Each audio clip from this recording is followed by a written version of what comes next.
Meus caros colegas, pessoas aqui presentes, essa é a minha última sessão antes da posse da nova gestão do Tribunal Superior Eleitoral e eu faço a seguir a minha despedida e a minha prestação de contas aos colegas e à sociedade. Começo por agradecimentos iniciais. E assim se passaram quase 2 anos, intensos e felizes, porque a gente deve cumprir com alegria as missões que a vida nos dá. Poder agradecer é uma bênção. Por isso mesmo, minhas palavras iniciais são de reconhecimento e gratidão. Em primeiro lugar, aos ministros desse tribunal, da presente composição e das anteriores. Conseguimos reunir aqui, apesar dos tempos ásperos, um grupo de pessoas que se gostam, se admiram e se ajudam. E do modo como eu penso a vida, a afetividade é uma das energias mais poderosas do universo. Obrigado de coração por terem sido os melhores parceiros que alguém poderia desejar. Agradeço, em segundo lugar, a minha assessoria aqui no tribunal, companheiros brilhantes e queridos de viagem,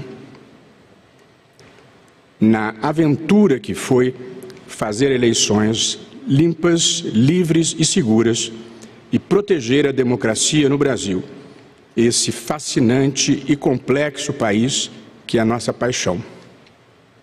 E sou grato também a todos os servidores das diferentes áreas do Tribunal Superior Eleitoral, os secretários, os coordenadores e, muito especialmente, aqueles que eu nunca cheguei a conhecer pessoalmente, mas que anonimamente me ajudaram a cumprir o meu papel.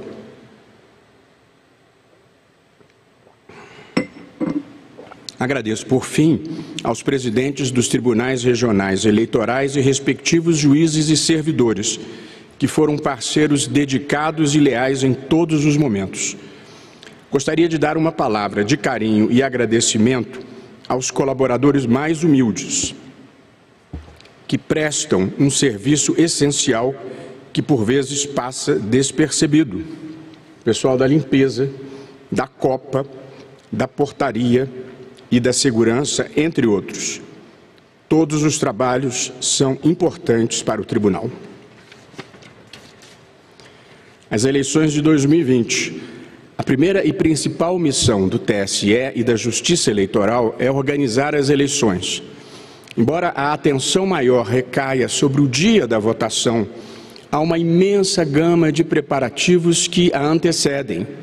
Nós cuidamos do alistamento eleitoral dos eleitores, dos registros das candidaturas, dos programas e sistemas eleitorais, da compra das urnas, da elaboração dos programas e sistemas que as fazem funcionar, de sua distribuição por um país continental, do recrutamento de mesários em meio a inúmeras outras tarefas importantes e delicadas. A propósito, já colhemos a biometria de mais de 120 milhões de brasileiros, o que corresponde a cerca de 80% dos eleitores. A biometria dá segurança à votação e impede que qualquer pessoa possa votar por outra. Nessa gestão, realizamos eleições em plena pandemia. Não foram pequenos os desafios. Em primeiro lugar, conseguimos neutralizar a inaceitável proposta que começava a ganhar corpo de cancelamento das eleições, que pretendia fazê-las coincidir com as eleições gerais de 2022. Em seguida, constituímos uma comissão altamente qualificada, composta por médicos infectologistas, sanitaristas, epidemiologistas, um biólogo e um físico especializado em modelagem de epidemias para monitorar a evolução da pandemia. A comissão recomendou o adiamento das eleições por 6 semanas. Diante disso, levamos a proposta ao Congresso Nacional, que em tempo recorde aprovou a emenda constitucional número 107, remarcando os 2 turnos das eleições para 15 e 29 de novembro, respectivamente. Depois disso, formamos uma comissão de estatísticos que examinou a nosso pedido os fluxos de eleitores no dia da votação e recomendou que estendêssemos o horário em 1 hora e reservássemos as 3 primeiras horas para os maiores de 65 anos. Com isso, conseguimos minimizar as filas no dia da votação. Na sequência, aprovamos um minucioso plano de segurança sanitária, elaborado com a colaboração de médicos da Fundação Oswaldo Cruz, do Hospital Sírio-Libanês e do Hospital Albert Einstein. Diante da recomendação de aquisição de grande quantidade de equipamentos de segurança, obtivemos junto à iniciativa privada, em números redondos, 9 milhões de máscaras, 2 milhões de protetores faciais, face shields, e 4 milhões de litros de álcool gel para a proteção de mesários, servidores e eleitores. Tudo sem qualquer custo para o Tesouro. Uma economia de 192 milhões de reais, conforme orçado pelo diretor-geral do Tribunal, Rui Moreira, cujo nome faço questão de citar pelos excepcionais serviços que prestou.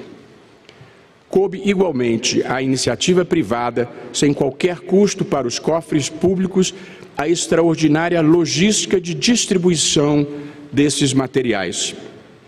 Empresas que contribuíram gratuitamente para a democracia brasileira.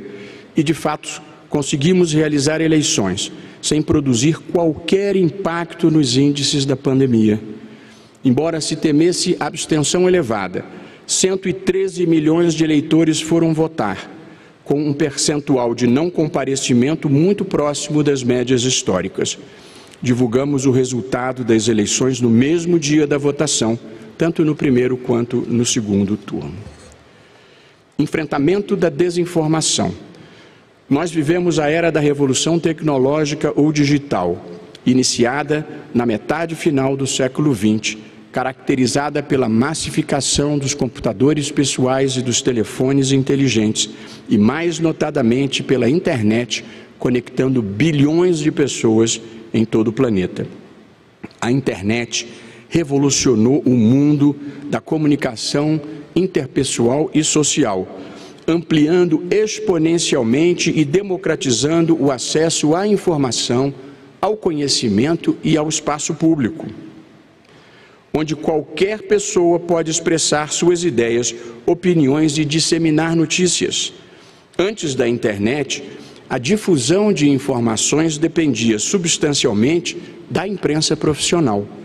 Cabia a ela apurar os fatos e veicular opiniões com os filtros editoriais próprios à técnica e à ética jornalística. Havia, assim, um controle mínimo sobre a veracidade do que era publicado.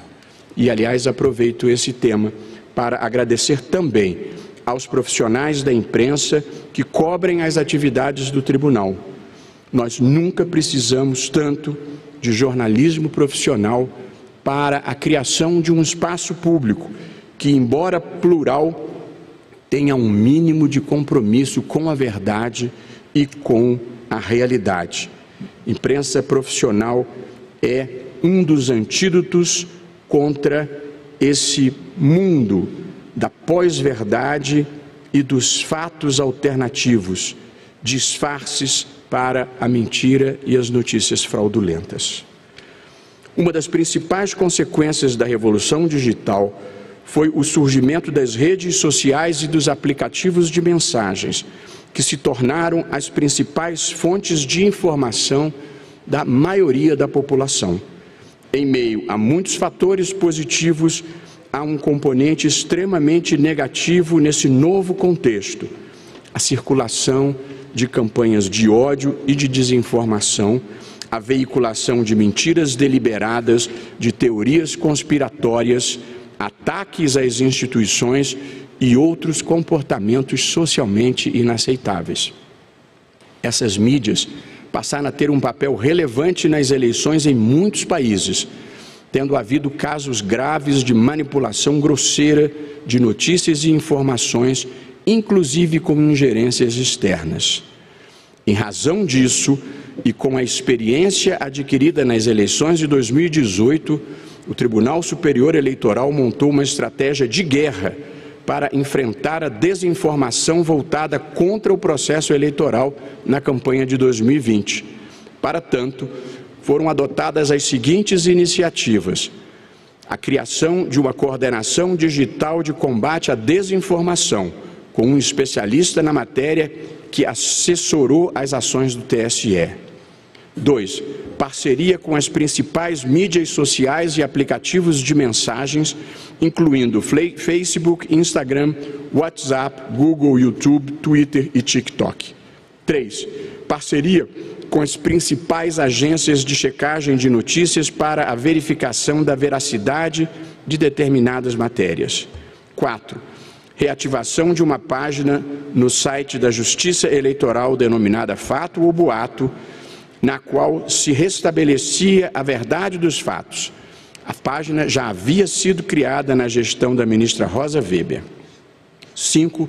Celebração de acordo com todas as empresas de telefonia, provedoras de internet, para que o acesso à página Fato ou Boato do TSE não fosse debitado do pacote de dados do usuário. E por isso tivemos muitos milhões de acessos. 6. Acordo com as plataformas para dar visibilidade aos links de restabelecimento da verdade. 7. Campanha de educação midiática sobre fake news, estrelada sem custos pelo biólogo e youtuber Átila Yamarino, na televisão e nas redes sociais. O foco principal da nossa atuação foi não o controle de conteúdos, mas, sobretudo, dos comportamentos coordenados inautênticos, como o uso de perfis falsos ou duplicados, robôs e trolls, gente contratada para amplificar as notícias falsas. São os mercenários que fazem mal à democracia.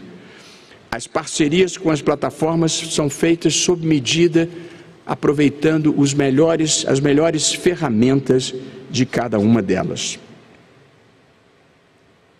No último dia 15, todas essas parcerias foram renovadas e assinadas em evento público com a adesão de novos parceiros como o CUAI.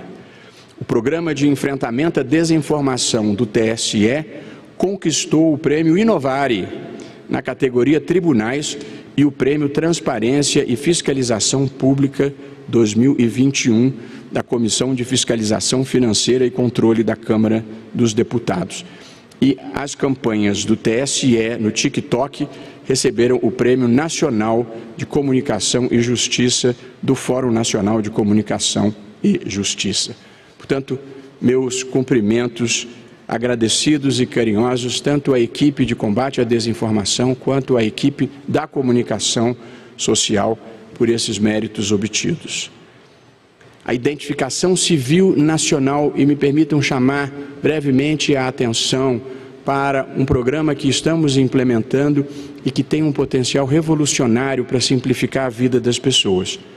Nós conseguimos avançar significativamente no importantíssimo Programa de Identificação Civil Nacional, introduzido pela Lei 13.444 de 2017, que foi aprovada na época com o empenho do então presidente do Tribunal, ministro Dias Toffoli. Explico brevemente em que consiste essa identificação civil nacional. O TSE, para fins de identificação dos eleitores, tem um banco de dados de mais de 120 milhões de brasileiros com sua biografia e biometria, que são a identificação digital e facial das pessoas. A meta é chegar a todos os eleitores. O que é esse Programa de Identificação Civil Nacional? Ele se destina a utilizar essa base de dados para duas finalidades de grande valia para a vida das pessoas. A primeira, a criação do Documento Nacional de Identidade, o DNI, consistente num aplicativo que pode ser baixado no celular, que concentrará num único ícone a identificação do cidadão com todos os seus documentos, CPF, RG, carteira de habilitação, cédula de identidade profissional e etc. Portanto, o fim de ter que carregar papéis e um monte de documentos para toda parte. E a segunda grande finalidade é que funcionará como um instrumento de conferência de identidade e de dados. Sempre que se relacionar com um órgão público, por exemplo, para fazer prova de vida junto ao INSS, ou com uma entidade privada, a abertura de uma conta bancária, os dados biográficos e a identificação biométrica comprovam que a pessoa é quem de fato diz ser. Portanto, em vez de ter que comparecer ao balcão do INSS para provar que está vivo, poderá apenas utilizar o seu celular com esse aplicativo e com isso se poupa as pessoas mais idosas de um imenso transtorno. Eliminam-se também as fraudes e a burocracia. Trata-se de um projeto de simplificação da vida, que pôde deslanchar devido ao apoio da Secretaria Especial de Desburocratização, Gestão e Governo Digital do Ministério da Economia, do SERPRO, de governos estaduais e do ministro da Economia, Paulo Guedes. 7. Iniciativas relativas à maior participação das mulheres na política. No meu discurso de posse, afirmei que um dos objetivos da minha gestão era promover o empoderamento feminino. Disse na época o que reproduzo a seguir, aspas, um dos objetivos da nossa gestão é atrair mais mulheres para a política e para pontos chaves da vida nacional. Foi longa a trajetória da condição feminina na história da humanidade e na vida do país. Conquistas que incluem o direito à educação, liberdade sexual, direitos para a mulher não casada, igualdade no casamento e acesso ao mercado de trabalho, assim como lutas ainda inacabadas contra a violência doméstica, a violência sexual e atitudes preconceituosas e desrespeitosas que vão do assédio à linguagem sexista. Fomos criados em uma cultura machista e sua superação é um aprendizado e uma vigilância constantes. Ainda assim, poucas transformações foram mais extraordinárias ao longo da minha vida adulta quanto à ascensão feminina. Procurei fazer a minha parte, a começar pela minha própria equipe. Minha secretária-geral aqui no TSE é mulher e minhas chefes de gabinete, tanto no TSE quanto no Supremo, são igualmente mulheres. E quem manda na minha vida há 28 anos é minha mulher Tereza, a quem dedico a bela declaração de amor de Jorge Luiz Borges: estar com você ou não estar com você é a medida do meu tempo. Fecho aspas. Com o propósito de empoderamento feminino, tivemos a atuação intensa da comissão conhecida como TSE Mulheres, que patrocinou um conjunto amplo de atividades, inclusive lives, das quais participei com personalidades femininas importantes do Brasil para debater temas ligados à igualdade, violência, liderança e gênero, e cito todos os nomes dos participantes que não vou declinar aqui para não tomar um tempo além do razoável. Fizemos 2 campanhas pela televisão e pelas redes sociais, estreladas graciosamente pela atriz Camila Pitanga. Por mais mulheres na política, o slogan era "A gente pode, o Brasil precisa", e fizemos um grande seminário intitulado Mais Mulheres na Política Sem Violência de Gênero, reunindo mulheres brancas, negras, indígenas e transexuais. 4. Mediamos a homologação de um importantíssimo acordo entre o MDB e o Ministério Público Eleitoral, no qual se previu que no mínimo 30% dos cargos diretivos no Diretório Nacional e nos diretórios estaduais sejam ocupados por mulheres, uma iniciativa pioneira e consensual. 5. Realizamos o Fórum Nacional de Mulheres de Instâncias de Partidos Políticos, para discutir pautas de interesse da participação feminina, que reuniu mulheres de praticamente todos os partidos políticos existentes. 6. Pela primeira vez na história, elaborou-se uma lista tríplice para a vaga de ministro do Tribunal Superior Eleitoral, composta apenas por mulheres.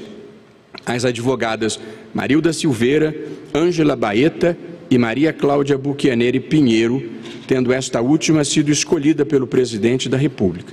E por justiça, registro que a ministra Maria Cláudia tem sido dedicada parceira em todas as iniciativas para as quais foi solicitada a sua participação. 7. Lives e interlocução com a sociedade. Outra marca que procurei imprimir à gestão foi a interlocução com a sociedade. Para tanto, participei de diálogos com diferentes figuras representativas em áreas diversas: cultura, jornalismo, política e literatura. Essas lives foram transmitidas pelo YouTube e demais redes sociais do TSE, com milhares de acessos, veiculando conversas que mantive com Jô Soares, Fernando Henrique Cardoso, Lília Schwartz, Taki Cordais, Itamar Vieira Júnior, Zuenir Ventura, Nelson Mota e Mia Couto, entre outros. A vida também precisa ser lúdica e divertida. Ademais, a série Diálogos Democráticos promoveu debates virtuais com figuras públicas sobre os temas mais relevantes para as eleições de 2020. Fiz questão de mediar pessoalmente todos os encontros, que buscaram fomentar reflexões fundamentais junto ao eleitorado sobre os desafios que ainda precisam ser vencidos pela democracia brasileira. Realizamos um ciclo de lives com os seguintes temas: Mais mulheres na política, com Camila Pitanga, Djamila Ribeiro e Simone Tebet; Combate à desinformação, com Átila Yamarino, Cristina Tardáguila e Felipe Rigoni; Mais jovens na política, com Projota, Tabata Amaral e Luiz Felipe Pondé; Voto consciente, com Marina Silva, Marcelo Tais e Caio Coppola; e Cuidados sanitários, com Marília Santini, Davi Wippe e Luiz Fernando Aranha Camargo. Eram dias que tinham mais de 24 horas, naturalmente. 8. Defesa da integridade do processo eleitoral e do voto eletrônico. Boa parte do ano de 2021 foi gasto com uma discussão desnecessária, que significaria um retrocesso: a volta do voto impresso com contagem pública manual. Solução inadequada para um problema inexistente. O sistema de votação eletrônica brasileiro é um sistema seguro, transparente e auditável. Ele é seguro. O sistema foi implantado em 1996, há mais de 25 anos, sem que jamais se tenha documentado qualquer caso de fraude. Justamente ao contrário, nós derrotamos o passado de fraudes com o voto impresso. Ademais, as urnas eletrônicas, como não me canso de repetir, jamais entram em rede, isto é, elas não têm ligação à internet. Como consequência, não estão sujeitas a acesso remoto, à invasão por hackers. O sistema é também transparente. Cada passo do processo eleitoral, do desenvolvimento do programa à divulgação do resultado, está sujeito à fiscalização dos técnicos indicados pelos partidos políticos, da OAB, da Procuradoria-Geral da República, bem como de diversas outras entidades, entre elas incluídos o Departamento de Polícia Federal e as Forças Armadas.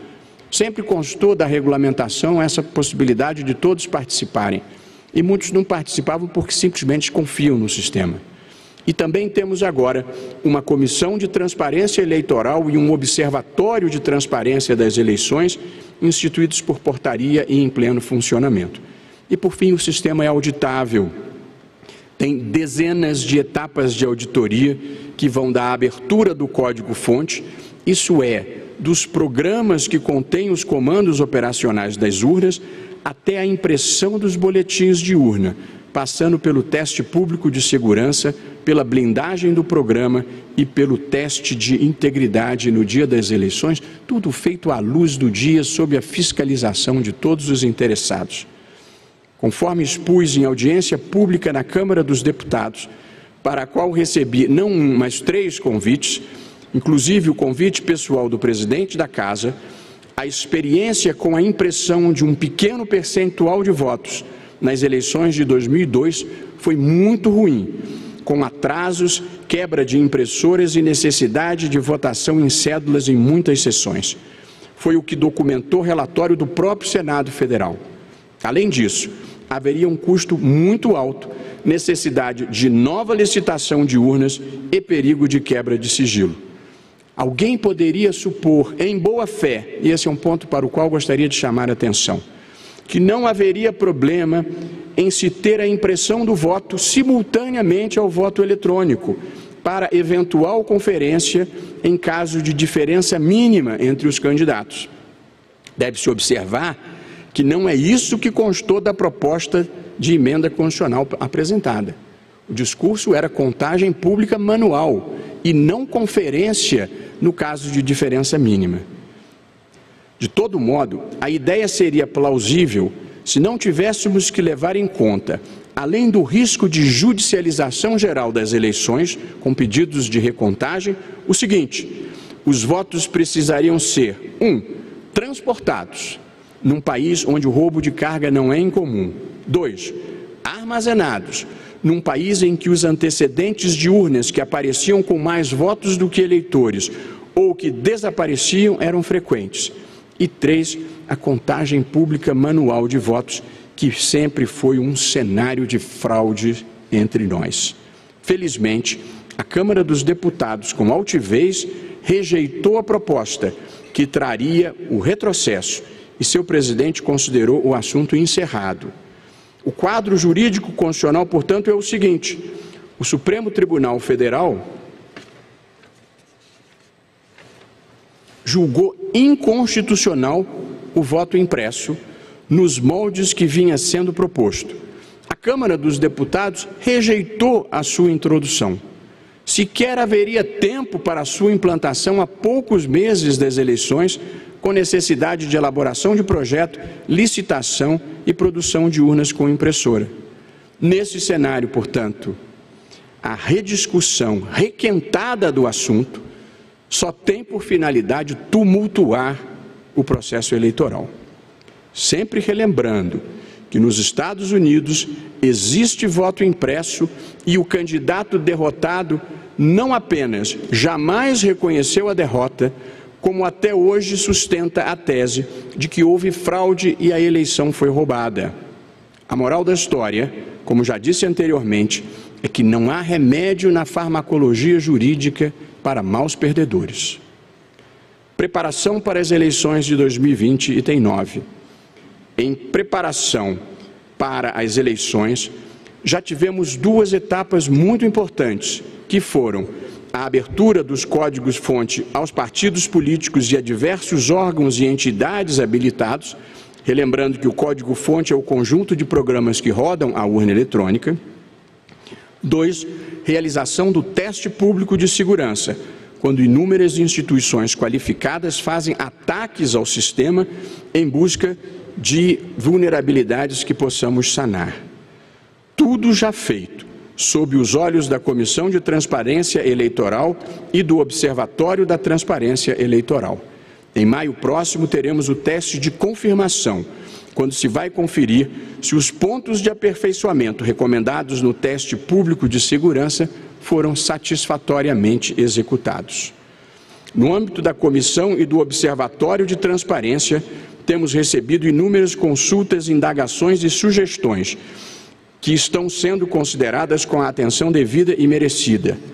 Ficou convencionado entre os integrantes da Comissão de Transparência que os debates ali travados e os pedidos a ela dirigidos serão tratados reservadamente e que, ao final, se divulgará um relatório sobre o que foi discutido, proposto, considerado e atendido. Nós confiamos na integridade dos membros da comissão para que não haja vazamentos indevidos. Onde não há boa-fé, não há salvação. Sobretudo em matéria de cibersegurança, o sigilo é imprescindível por motivos óbvios. Ninguém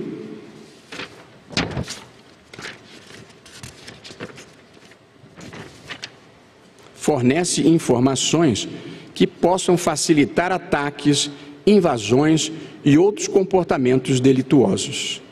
Tudo aqui é transparente, mas sem ingenuidades. Não sem algum sobressalto, conseguimos renovar o nosso parque de urnas eletrônicas, adquirindo 225 mil novas unidades, sempre as atualizando com o estado da arte e da tecnologia. As dificuldades que já relatei aqui na abertura do ano judiciário se deveram à escassez mundial de componentes eletrônicos, os chamados semicondutores. E nós precisamos fazer um esforço de diplomacia a partir do Tribunal Superior Eleitoral para a obtenção desses equipamentos. Preciso dizer que foram meses de tensão, felizmente com um final feliz. E porque agradecer nunca é demais, registro ainda uma vez a ajuda valiosa do embaixador Rubens Barbosa, ex-embaixador do Brasil nos Estados Unidos, dos ex-embaixadores dos Estados Unidos no Brasil, Thomas Shannon e Tony Harrington, bem como do encarregado de negócios de Taiwan no Brasil, Sung-Che Chang, e do vice-chanceler de Taiwan, Alexander Yu. Todos foram nossos aliados numa verdadeira competição internacional para obtenção de componentes essenciais. Sou grato também ao chefe da assessoria internacional do TSE, o diplomata José Gilberto Scandiucci, que trabalhou intensamente para o sucesso da operação. Também em preparação para as eleições, tornamos permanente o programa de enfrentamento à desinformação. Nesse tema, reitero o meu entendimento de que qualquer ator importante no processo eleitoral brasileiro precisa estar submetido à legislação brasileira e à justiça do país. Mídias sociais que aceitam com naturalidade apologia ao nazismo, ao terrorismo, ameaças a agentes públicos e ataques à democracia, sem qualquer controle dos comportamentos coordenados e inautênticos e das condutas criminosas, não devem ser admitidas a operar no Brasil. A liberdade de expressão é muito importante e precisa ser protegida, inclusive contra os que a utilizam para destruí-la, juntamente com a destruição da democracia. O ódio, a mentira e as ameaças não são protegidas pela liberdade de expressão porque eles se destinam a silenciar a expressão dos outros. 10. Alguns registros administrativos e jurisdicionais. No plano administrativo, conseguimos concluir inteiramente a digitalização dos processos físicos, fazendo com que o Tribunal Superior Eleitoral opere de maneira inteiramente eletrônica com os seus processos. Iniciamos também o projeto de implantação de um berçário na sede do Tribunal Superior Eleitoral, contribuindo para a tranquilidade de nossas servidoras que voltem da licença maternidade. Também conseguimos organizar em uma coleção especial os livros doados pela família do saudoso ministro José Guilherme Vilela, cabendo uma vez mais um agradecimento ao advogado e ex-ministro desta Casa, Pedro Gordilho, que diligenciou os atos necessários à doação. Uma comissão de acessibilidade propôs e foram adotadas inúmeras medidas para a inclusão de pessoas com deficiência. Por fim, começamos os levantamentos necessários para tornar o tribunal carbono zero, providência que foi retardada pela pandemia, mas que certamente será retomada pelos meus sucessores. Ainda no plano administrativo, registro a elaboração de dezenas de resoluções, disciplinando diferentes aspectos do processo eleitoral. Uma das últimas delas, produzida em tempo recorde, foi a regulamentação das federações, após intensa interlocução com todos os partidos políticos interessados. Pela dedicação e qualidade com que cuidou da minuta desses atos normativos, sou especialmente grato à minha assessora, Roberta Gresta. No plano judicial, gostaria de destacar, acima de tudo, a decisão que visa a ampliar a participação das pessoas negras na vida pública do país. O tribunal decidiu que a distribuição dos recursos do fundo eleitoral e do tempo de propaganda eleitoral gratuita no rádio e na televisão deve ser proporcional ao total de candidatos negros que o partido apresentar para a disputa eleitoral. Em outra decisão importante, o tribunal reconheceu que a prática da denominada rachadinha configura ato doloso de improbidade administrativa que importa lesão ao patrimônio público e enriquecimento ilícito e enseja o indeferimento do registro de candidatura. Infelizmente, trata-se de prática corrupta recorrente, em que recursos são desviados dos cofres públicos para benefício particular. O tribunal considerou também que a acusação falsa formulada por candidato e disseminada em redes sociais no dia das eleições, de que as urnas estavam fraudadas, configura abuso de poder político e uso indevido de meio de comunicação, ensejando a cassação de mandato. Parte da estratégia mundial de ataque à democracia é procurar minar a credibilidade do processo eleitoral, abrindo caminho para a quebra da institucionalidade. Acusar inverazmente a ocorrência de fraude nas urnas é prática grave e inaceitável por todos os títulos. Cabe aqui relembrar a frase citada por Madeleine Albright em seu livro Fascismo, um alerta. Aspas, uma mentira não é o outro lado da história. Uma mentira é só uma mentira. Fecho aspas. Por fim, foi decidido que, inexistindo lei específica que disponha sobre o teto de gastos de campanha para as eleições de 2022, o próprio tribunal poderá fixá-lo mediante ato regulamentar. Melhor que o Congresso atuasse, mas naturalmente não pode haver eleições sem limite de gastos. 11. Alguns avanços importantes que ainda precisam ser feitos. A vida é sempre uma obra inacabada. Nunca se consegue realizar tudo o que se deseja. Há sempre tarefas a concluir. A gente só termina tudo quando morre. E como eu ainda pretendo continuar nesse mundo por mais um tempo, e viver é uma coisa maravilhosa. Eu vivo com a alegria de um adolescente, mas com a seriedade de quem sabe que a história não é o que acontece, a história é o que a gente faz. Ainda há muitos desafios pela frente e menciono algumas coisas a fazer. As dificuldades trazidas pela pandemia e, sobretudo, a dispersão de energia trazida pela resistência ao retrocesso do voto impresso nos desviaram de algumas pautas importantes que precisam ser enfrentadas.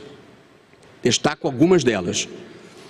1. O sistema eleitoral na eleição para a Câmara dos Deputados, voto proporcional em lista aberta, é caro, tem baixa representatividade e dificulta a governabilidade. É preciso reabrir essa discussão. O TSE defende o sistema distrital misto, não sendo o caso de se detalhar o tema aqui. 2. É imperativo que haja, no mínimo, 30% e, em breve, paridade de mulheres nos órgãos dirigentes partidários, não apenas por uma questão de justiça de gênero, como pelo fato de que virtudes femininas agregam valor à vida pública. No mesmo pacote deve ser incluído o debate sobre reserva de um percentual de assentos no Congresso para mulheres. Nessa matéria, nós estamos atrasados e com pressa, com uma média de 15% apenas de mulheres no Congresso, que é abaixo da média dos países muçulmanos e abaixo da média da América Latina. E 3, é preciso haver critérios objetivos mínimos na distribuição do fundo eleitoral, a serem fixados em lei, para reduzir a discricionariedade de caciques partidários e fomentar a renovação política. Se não resolvermos esses e outros problemas, eles continuarão a assombrar-nos. Enfim, conseguimos muitas coisas, mas não tudo o que desejávamos. Em tema de avanço civilizatório, a gente nunca deve se contentar em ambicionar pouco. Na frase inspirada, atribuída a Michelangelo, o maior perigo para a maioria de nós não é que o alvo seja muito alto e não se consiga alcançá-lo, é que ele seja muito baixo e a gente consiga. 12. Resistência democrática e defesa das instituições. Nos últimos tempos, a democracia e as instituições brasileiras passaram por ameaças das quais acreditávamos já haver nos livrado.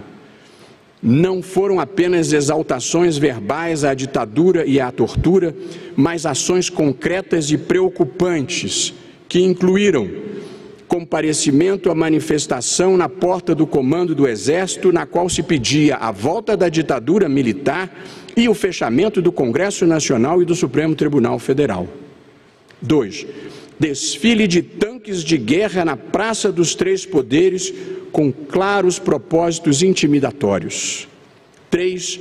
Ordem para que caças sobrevoassem a Praça dos Três Poderes com a finalidade de quebrar as vidraças do Supremo Tribunal Federal em ameaça a seus integrantes, como revelado pelo ex-ministro da Justiça e Segurança Pública, Raul Jungmann. 4. Comparecimento à manifestação de 7 de setembro, com ofensas a ministros do Supremo Tribunal Federal e ameaças de não mais cumprir decisões judiciais. 5. Pedido de impeachment de ministro do Supremo Tribunal Federal em razão de decisões judiciais que desagradavam. 6. Ameaça de não renovação de concessão de emissora que faz jornalismo independente. 7. Agressões verbais a jornalistas e órgãos de imprensa, entre outras. Num mundo que assiste preocupado à ascensão do populismo extremista e autoritário, reascendendo a fascismo, a preservação da democracia e o respeito às instituições passaram a ser ativos valiosos, indispensáveis para quem queira ser um ator global relevante. Não é de surpreender que dirigentes brasileiros não sejam hoje bem-vindos em nenhum país democrático e desenvolvido do mundo, e nos eventos multilaterais vagam pelos corredores e calçadas sem serem recebidos, acumulando recusas em pedidos de reuniões bilaterais. Como já disse anteriormente, a marca Brasil vive um momento de deprimente desvalorização mundial. Passamos de um país querido e admirado internacionalmente a um país olhado com desconfiança e desprezo. Aqui no Superior Eleitoral, procuramos fazer a nossa parte na resistência aos ataques à democracia. Aliás, uma das estratégias das vocações autoritárias em diferentes partes do mundo é procurar desacreditar o processo eleitoral, fazendo acusações falsas e propagando o discurso de que se eu não ganhar, houve fraude.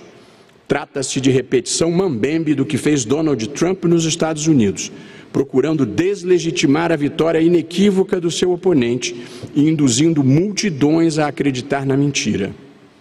Em reação às estratégias antidemocráticas, o TSE, para além dos pronunciamentos incisivos de seus presidentes, do seu presidente e outros ministros, tomou uma série de medidas concretas que incluíram: 1. Instauração de procedimento administrativo exigindo a apresentação das provas de fraudes alegadas pelo presidente da República. Desnecessário enfatizar que as provas não foram apresentadas porque simplesmente não existem. 2. Notícia-crime contra o presidente da República por reiterada divulgação de notícias fraudulentas que se encontram em apuração em inquérito que tramita no Supremo Tribunal Federal. 3. Notícia-crime contra o presidente da República por vazamento de informações sigilosas constante de inquérito igualmente sigiloso da Polícia Federal, fornecendo dessa forma dados da arquitetura interna da tecnologia da informação do TSE e facilitando o ataque por hackers e milícias digitais.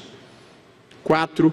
Desmonetização de sites que difundiam campanhas de desinformação, como tal entendidas a divulgação de mentiras deliberadas como estratégia de desestabilização da democracia.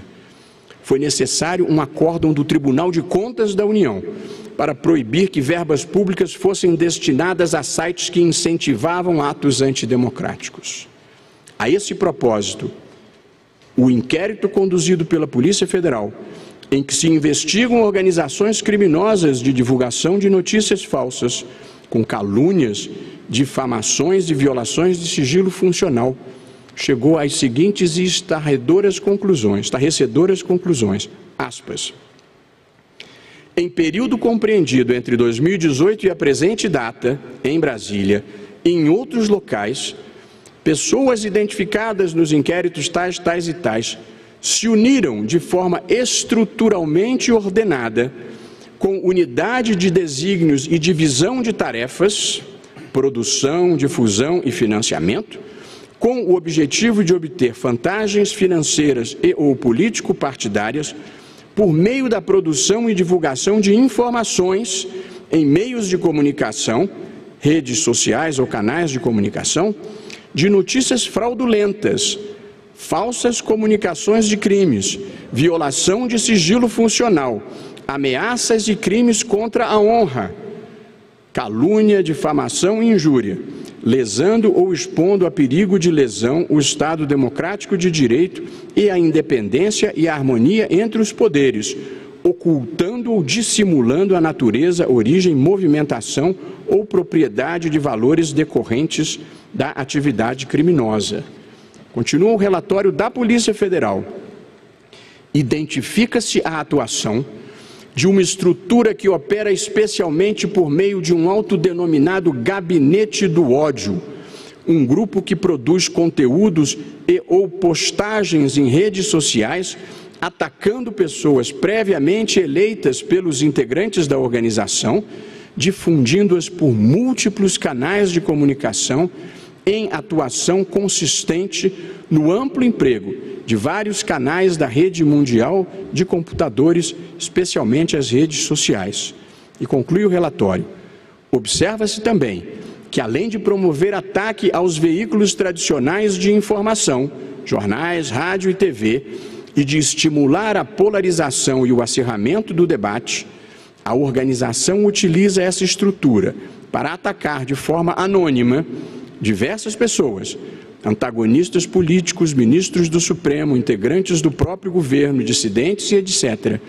Tudo com o objetivo de pavimentar o caminho para alcance dos objetivos traçados, ganhos ideológicos, político-partidários e financeiros. Fecho aspas. Este é o Brasil de hoje, na descrição não de um líder de oposição, mas da Polícia Federal, em relatório elaborado por delegada corajosa e independente. Vivemos um momento triste em que se misturam o ódio, a mentira, as teorias conspiratórias, o anticientificismo, as limitações cognitivas e a baixa civilidade. Encerramento. Gostaria de terminar com uma passagem que se atribui a Ernest Hemingway, embora eu não tenha conseguido encontrar a fonte para confirmar a autenticidade. Mas seja de quem for, trata-se de um diálogo antológico, que corre assim: quem é que está ao seu lado na trincheira? E isso importa? Importa, mais do que a própria guerra. Pois ao nosso lado na trincheira estão os que acreditam no bem, na justiça e na democracia, mesmo que divirjam quanto a muitas outras coisas.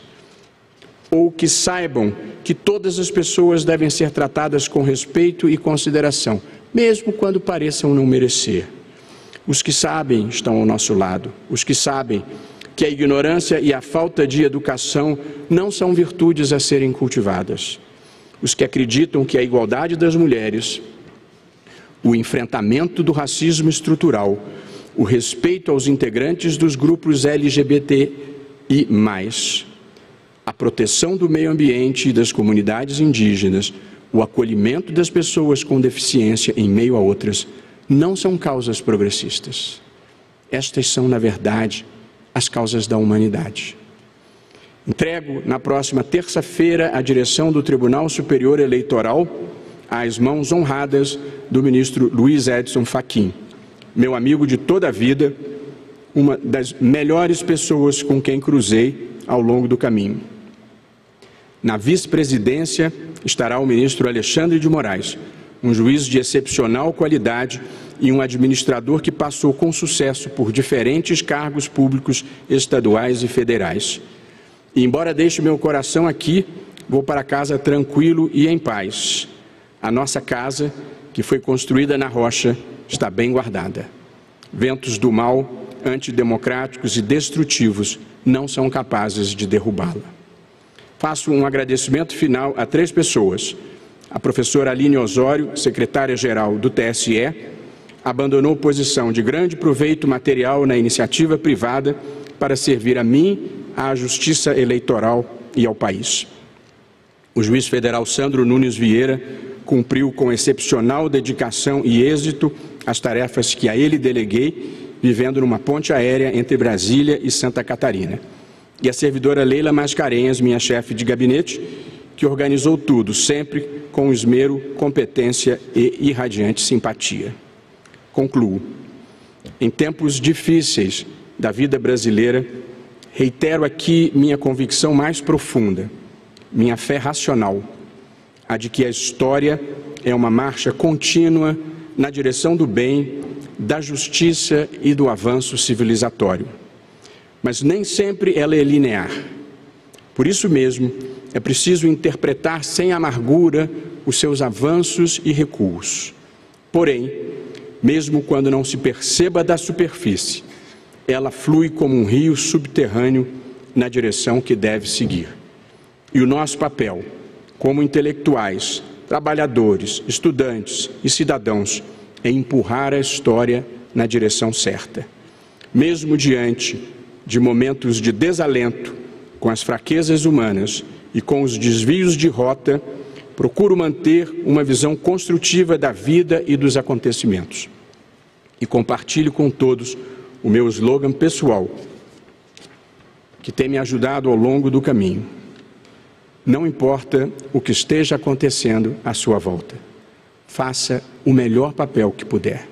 E seja bom e correto, mesmo quando ninguém estiver olhando. Muito obrigado a todos.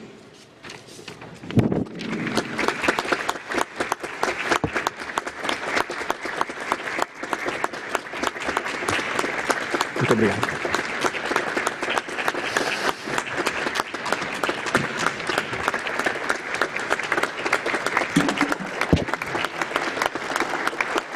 Muito obrigado.